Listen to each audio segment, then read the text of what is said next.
Hi all, here is the short and genuine review of the movie Mufti Police, starring Arjun and Aishwarya Rajesh, currently streaming on AHA and Sun Next.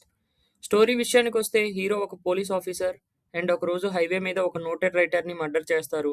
And ఈ murder case police officer అయిన hero ఎలా solve చేశాడు and Aishwarya Rajesh ఈ స్టోరీకి ఏంటి సంబంధం అనేది మిగతా story and main plot line. Story వైజ్గా చూస్తే చాలా outdated and routine story line. మనం ఇలాంటి same type of story line ఉండే మూవీస్ ఆల్రెడీ చాలానే చూసాం. అట్లీస్ట్ ఇన్వెస్టిగేషన్ చేసే వే కూడా ఏమంత ఇంట్రెస్టింగ్గా అనిపించదు. ఫుల్ బోరింగ్ అండ్ రొటీన్ అనిపిస్తుంది. ఈవెన్ ట్విస్ట్ కూడా ఈజీగా అర్థమైపోతాయి అండ్ ఎక్కడ కూడా సస్పెన్స్ అనే ఫీల్ అయితే రాదు. యాక్టింగ్ వైజ్గా చూస్తే అర్జున్ అండ్ ఐశ్వర్య రాజేష్ డీసెంట్గా చేశారు. టెక్నికల్ ఆస్పెక్ట్స్ విషయానికి వస్తే background music okay okay, dubbing కూడా ఓకే, చూడొచ్చు, పర్లేదు. డైరెక్షన్ వైజ్గా చెప్పాలంటే అవుట్డేటెడ్ అండ్ రొటీన్ స్టోరీని ప్రజెంట్ చేశారు. ఏ పాయింట్ ఆఫ్ టైంలో కూడా అస్సలు ఇంట్రెస్టింగ్గా అనిపించదు. ఓవరాల్గా చెప్పాలంటే ఈ మూవీ నాకైతే నచ్చలేదు. మరి మీరు ఈ మూవీ చూసారా? మీకెలా అనిపించింది?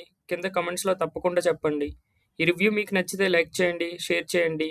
మరిన్ని movie and web series reviews కోసం ఛానల్ని సబ్స్క్రైబ్ చేసుకోండి. మళ్ళీ ఇంకొక రివ్యూ వీడియోతో కలుద్దాం. Thanks for watching. జై హింద్.